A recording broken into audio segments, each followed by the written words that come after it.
My son texted me, "Don't come to my wedding. My wife doesn't want to see you." I stared at the screen until the letters blurred. Then I did the one thing I'd trained myself to do for decades. When something threatens what you've built, you don't beg, you secure it. But before I tell you what I did next, let me start where the real story begins, because none of this happened overnight. I'm Margaret Patterson, and for 32 years, I built a life I was proud of. Brick by brick, paycheck by paycheck, with a kind of discipline you only learn when life takes everything from you and you don't have the luxury of falling apart. My husband, Robert, died of a heart attack when our son Daniel was only 12.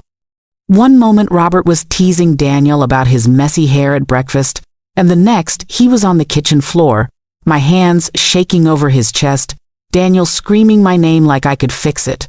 The paramedics came. The neighbors came. The condolences came. But Robert never did. After the funeral, people asked what I needed.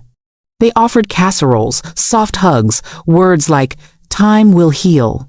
I smiled, thanked them, and then went home and stared at the bills on our table like they were written in a foreign language. I didn't have time to collapse. Daniel still had homework, still needed rides, still needed a mother who could look him in the eye and make him believe we were going to be okay. So I worked. During the day, I worked at the bank. I started lower than I deserved, and I climbed anyway. By the time I became a manager, I'd earned it the hard way by never missing a detail, never losing my composure, and never letting anyone see me sweat. At night, I did bookkeeping for small businesses. I'd come home, kick off my heels, heat up leftovers, and sit with receipts and spreadsheets until my eyes burned. Sometimes Daniel would fall asleep on the couch beside me, his school book open on his chest, and I'd watch him and promise myself something. He would never feel the absence of his father in material ways. Not if I could help it. I saved every spare dollar. I invested wisely. I learned how to make money work for me because I didn't have anyone else to rely on. And by the time Daniel graduated college with a marketing degree and that bright, confident grin I was so proud of, I'd built a comfortable nest egg. More than that, I thought I'd built a bond. We were close. Or at least, I believed we were. Daniel called me every Sunday, like clockwork. If I didn't answer right away, he'd call again and laugh. "Mom, don't scare me like that." He visited on holidays. He hugged me longer than most sons hug their mothers. He told me I was his best friend. And I know that sounds naive, even embarrassing, coming from a grown woman. But when you raise a child alone, your world shrinks. It becomes you and them against everything. You don't notice how much of your identity gets braided into that relationship until someone comes along and yanks at the strands. Daniel met Vanessa 8 months before everything exploded. At first, I was thrilled. My son was 28, finally serious about someone. When he told me about her, he sounded different, excited, hopeful, like he'd stepped into a future he'd been waiting for. 6 months into their relationship, he brought her to dinner. I remember the way I cleaned the house that day, overcleaned, really. I set the table with my good plates. I roasted chicken, made vegetables, baked a pie. I wanted her to feel welcome. I wanted her to see that loving my son meant being folded into something warm, steady, safe. Vanessa arrived wearing a pale dress that looked expensive without looking flashy. Her hair was perfect. Her smile was bright, quick, practiced. She hugged Daniel first, tight, possessive, then turned to me and hugged me lightly, like I was a distant aunt at a corporate event. "It's so nice to finally meet you, Margaret," she said in a voice that sounded sweet, but landed cold. I brushed it off. People get nervous meeting parents. We sat down to dinner. Daniel started telling a story about his childhood, how he used to sit in the bank lobby after school and wait for me to get off work, doing homework at a little table. Vanessa laughed, a small sound that didn't quite reach her eyes. "Daniel," she said, tilting her head, "you told me your mom worked at a bank, not that she was a manager." Her tone was light, like it was nothing. But it had an edge, A correction. A tiny little jab. I did work at a bank, I said gently, and I became a manager later. Vanessa smiled wider. Right. I just think it's important we're honest about things. She glanced at Daniel, like she'd caught him in a lie. Daniel chuckled awkwardly. I didn't mean it like that. I told myself it was a misunderstanding. First dinners can be awkward.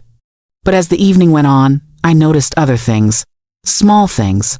The way Vanessa answered questions I directed at Daniel. The way she interrupted him mid-sentence and rephrased his thoughts like he needed help speaking. When Daniel said, "I've always been close with my mom," Vanessa squeezed his hand and said, "Well, close is a strong word. You're learning boundaries now." Boundaries. I'd heard the word before, of course, but on her lips it sounded like an accusation, like the relationship I'd built with my son was something unhealthy she was rescuing him from. Daniel looked at me then, almost like he wanted me to laugh it off. So I did. I didn't want conflict. I didn't want to be that mother-in-law. I kept my smile. I served dessert. I tried. After that night, the changes didn't come like a storm. They came like a slow leak. Daniel stopped calling every Sunday. At first it was, "Sorry, Mom, busy week." Then it became shorter calls. Distracted calls. Calls where I could hear someone in the background, Vanessa commenting, laughing, chiming in like she had to be present. Sometimes I'd hear her say, "Is that your mom again? Didn't you just talk to her?" And Daniel would lower his voice, like I was something to hide, like the act of speaking to me was embarrassing. His visits became less frequent. Thanksgiving came up, and I asked what time he'd be over, and there was a pause on the line. We might do something different this year," he said. Different? I repeated, already feeling something tighten in my chest. "Vanessa thinks we should start our own traditions," he said carefully, like he'd rehearsed the sentence. "You understand, right, Mom?" I told him yes. I told him I understood. I told him it was important for couples to build their own life. And maybe that's true. But when you've been someone's entire foundation for years, it doesn't feel like building. It feels like being replaced. Then the engagement announcement came by text message. Not a phone call, not a visit, not even a proper conversation. Just a text with a photo of Vanessa's hand with a diamond ring so large it looked like it belonged in a museum display. "We're engaged. Wedding in 3 months. Details to follow." 3 months. That was my first real alarm. 3 months wasn't planning. 3 months was rushing, forcing, locking something in before anyone could stop it. I called immediately. Vanessa answered Daniel's phone. "Oh, hi, Margaret," she said, syrupy sweet. "Daniel's in the shower, but yes, we're so excited." "Congratulations," I said, trying to steady my voice. "I'd love to help with planning. I've been saving for Daniel's wedding for years." There was a tiny pause, just long enough to feel intentional. "That's so generous," she said, still sweet. "But we want to do this ourselves." "I understand independence," I replied, "but I'm his mother. I want to be involved in some way." "It's important to us," she said, "to be adults about it." Adults. The word stung like I'd been treating them like children, like my love was a form of control. Over the next 2 months, I was systematically excluded. Guest list discussions happened without me. Venue selection, dress shopping, Vanessa went with her mother, cake tasting, all of it proceeded like I didn't exist. When I asked Daniel directly, his voice would harden. "Mom, you're being controlling." Controlling. Me, who had spent half my life bending over backwards to make his life easier, was now being painted as the problem for simply wanting to be included. 3 weeks before the wedding, my phone buzzed. A message from Daniel. My hands shook as I opened it. "Don't come to my wedding. Vanessa doesn't want you there. She says you've been unsupportive and critical of her. I need to put my future wife first. Please respect our wishes." I read it 5 times. Each time, the words felt more impossible. Don't come.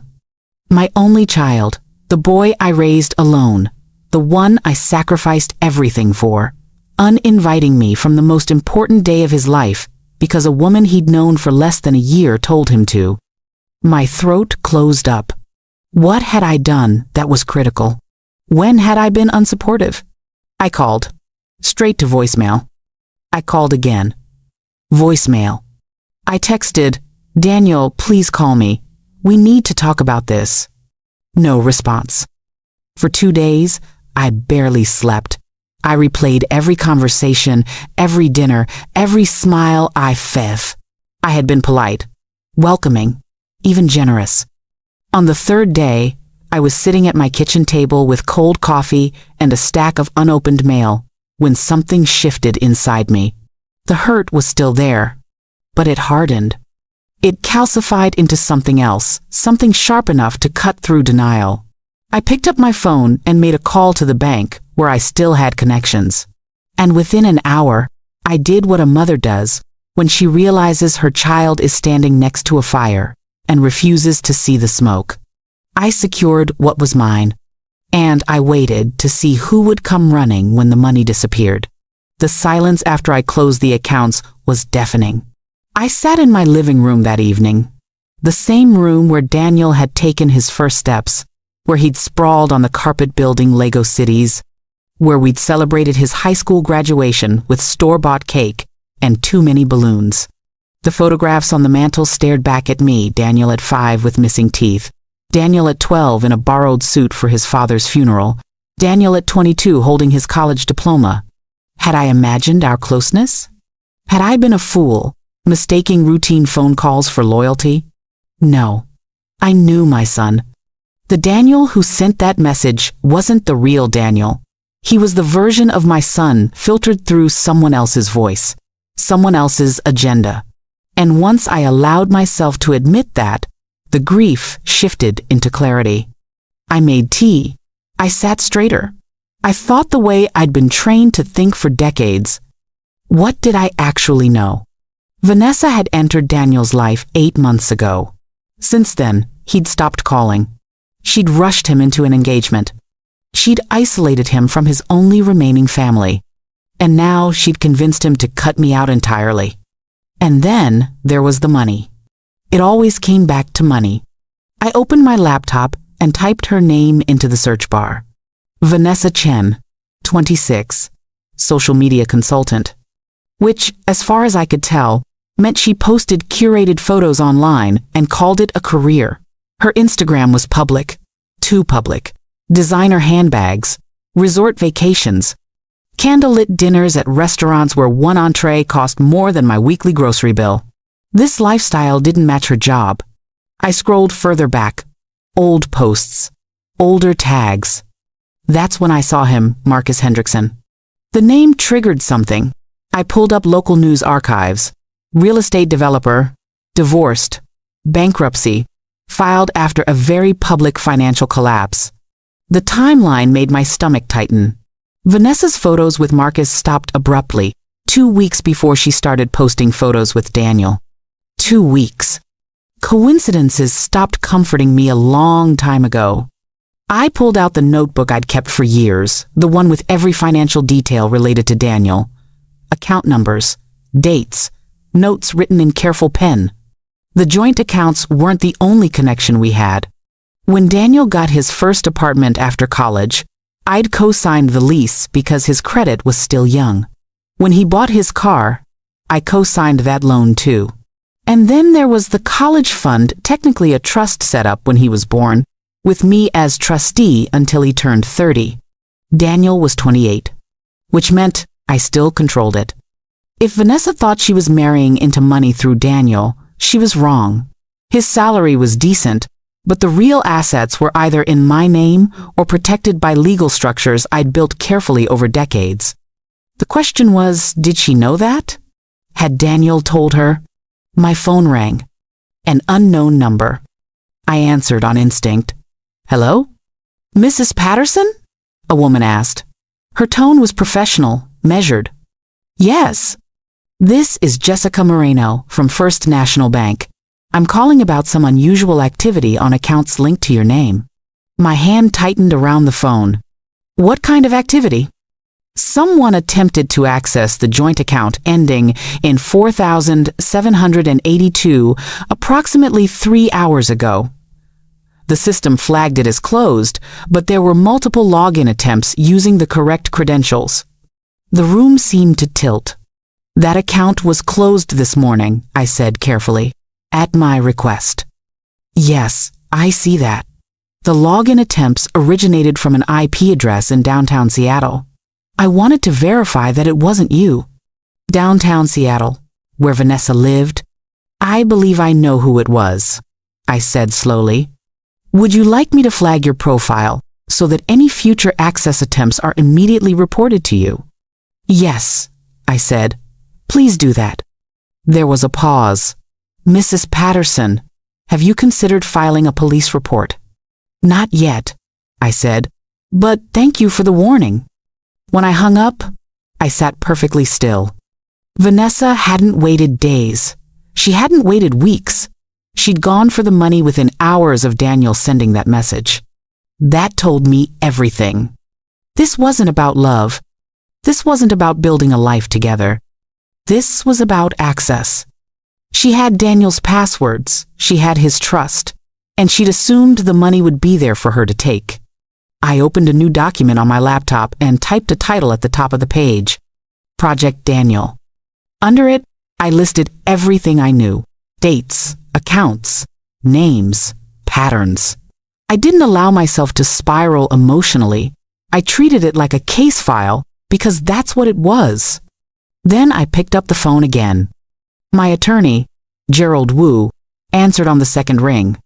Margaret, he said, is everything all right? No, I said, but it will be. I need to talk to you about protecting assets and updating trust documents. Immediately. There was a pause. Can you come in tomorrow morning? 9 a.m., I said. I'll be there. That night, I barely slept. Not from panic, but from focus. The kind of focus that comes when the fog lifts and you finally see the shape of the threat in front of you. Gerald's office the next morning smelled like old books and coffee. Familiar. Grounding. I told him everything. The engagement. The wedding ban. The bank access attempt. My suspicions. He listened without interrupting. When I finished, he leaned back in his chair. What do you want to accomplish? I want to protect my son's future, I said. And I want to make sure no one can exploit what I've built. He nodded. We can strengthen the trust. Make it irrevocable. Specify that any inheritance is separate property, not marital. Do it. There's something else, he added.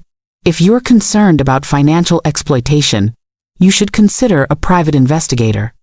I hesitated. It felt invasive, like crossing a line. But then I remembered the text. Don't come to my wedding. Give me the name, I said. That afternoon, Rachel Torres sat across from me in my living room. Early 40s. Sharp eyes. Calm voice. I need to be honest with you, Mrs. Patterson, she said. Most of what I find in situations like this isn't pleasant. I don't need pleasant, I replied. I need the truth. All right, she said. Give me 3 days.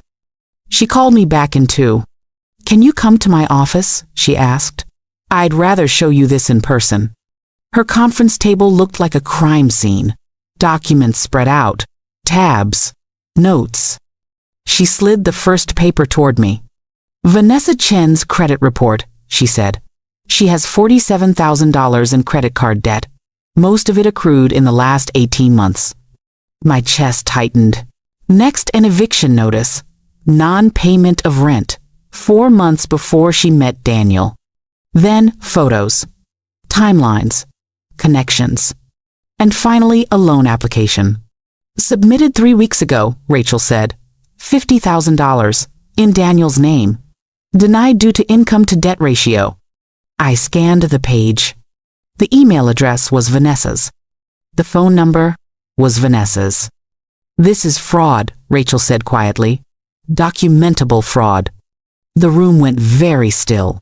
My son wasn't just being manipulated. He was being used as a financial instrument. Rachel looked at me. "You need to tell Daniel." "I've tried," I said. "He won't listen." "Then you need to make him listen," she replied. "Because if they get married, this gets much harder." That night, I made another decision. If my son wouldn't answer my calls, he would receive a letter he couldn't ignore. Certified. Legal. Impossible to dismiss. Vanessa thought she'd cut me out. What she didn't realize was that she'd just forced me to stop being polite. And once that happened, the rules changed completely. Daniel couldn't ignore a registered letter from an attorney, even if he wanted to. Gerald and I drafted it carefully, formal, factual, unemotional. It cited evidence without accusations, outlined the legal implications, and offered one simple thing at the end: a private meeting to discuss everything before it escalated. It wasn't a threat. It was a lifeline. We sent it certified mail, signature required. The next morning, my phone rang. Unknown number. I answered. "You have some nerve," Vanessa snapped. Her voice was shaking with fury. "Sending legal threats to harass us right before our wedding." So she'd intercepted the letter. Of course she had. "That letter was addressed to Daniel," I said calmly. "Not you." "He doesn't want to talk to you," she hissed. "You're a bitter, controlling old woman who can't stand to see him happy." "Then have him tell me that himself," I said. "Put him on the phone." "He's not here." "Where is he, Vanessa?" "That's none of your business," she screamed. "Stay away from us. Stay away from our wedding, or I'll get a restraining order." "Based on what grounds?" I asked, providing factual information to my own son. She hung up. I stared at the phone and felt something settle into place. I'd touched a nerve. Vanessa wasn't confident. She was panicking, and panic meant mistakes. I didn't wait for her next move. That same afternoon, Gerald finalized the trust updates. Daniel's inheritance was now locked in an irrevocable trust, untouchable by any spouse, protected until his 35th birthday, with strict distribution terms. Then I started cutting financial ties. First, I removed myself as co-signer from Daniel's apartment lease. I called the landlord directly, paid the required fee, and ended my responsibility. The landlord didn't argue. Apparently, Vanessa had already been a problem: noise complaints, arguments with neighbors. That told me more than I wanted to know. Next, I contacted the car dealership and began the process of removing my name from Daniel's auto loan. This would force him to refinance or risk losing the vehicle. It was harsh, and it hurt, but I couldn't leave a single thread for Vanessa to pull. Finally, I went to the police station. I brought Rachel's evidence: the loan application, the forged signature, the access attempts, everything. The officer was sympathetic but realistic. "Unless your son presses charges himself," he said, "this will be difficult. If he shared his information willingly—" "He didn't know," I said. "Can you prove that?" "Not yet." But the report was filed. A paper trail existed now. That evening, I was home, exhausted, reviewing my notes, when the doorbell rang. 8:30 p.m. Through the window, I saw Daniel's car in my driveway. My heart jumped. Finally, I opened the door. Daniel stood there, but he wasn't alone. Vanessa was beside him, gripping his arm like a handler. Her face was composed, but her eyes were sharp with fury. "We need to talk," Daniel said. His voice was flat, rehearsed. "Of course," I said, stepping aside. They entered my living room like they owned it. Vanessa sat on my couch without asking. Daniel remained standing, shifting his weight. "You've crossed a line," Vanessa began immediately. "Filing false police reports. Sabotaging Daniel's finances. This is elder abuse, Margaret. We could sue you." I almost laughed. "Elder abuse?" I said. "I'm 62 and perfectly healthy. And the police report isn't false. You committed fraud. I did no such thing, she snapped. Daniel gave me permission to handle his finances. I turned to my son. Did you, Daniel? I asked quietly. Did you give Vanessa permission to apply for a $50,000 loan in your name? He blinked. What loan? Vanessa's grip tightened. Honey, remember, she said quickly. We talked about that for wedding expenses. We never talked about a loan, Daniel said, confusion creeping into his voice. I walked to my desk, retrieved the folder, and placed it in his hands. Read it, I said. All of it. He opened it. I watched his face change confusion, then shock, then doubt. This says you tried to access my bank accounts, he said slowly, that you applied for a loan using my information. They're fabricated, Vanessa snapped. She hired someone to make this up. The credit report is official, I said. The bank access logs are real. The signature doesn't match yours. Daniel looked between us, his face pale. Vanessa stood abruptly. Daniel, don't you dare believe her over me. She's been trying to break us up from the beginning. She turned to me, her mask cracking. You're a lonely old woman who can't stand losing control. Don't talk to my mother like that, Daniel said suddenly. For a moment, I saw my son again. But Vanessa wasn't finished. Tears spilled down her face, sudden and dramatic. If you believe her, she sobbed, we're done. Choose, her or me. The room went silent. Daniel stared at the folder. I need time, he said. No, Vanessa snapped, grabbing his arm. We're leaving, now. She dragged him toward the door. He didn't resist, but he didn't look back either. The door slammed. The folder lay on my coffee table. I sank into my chair, hands shaking. Had I won? Or had I just lost my son forever?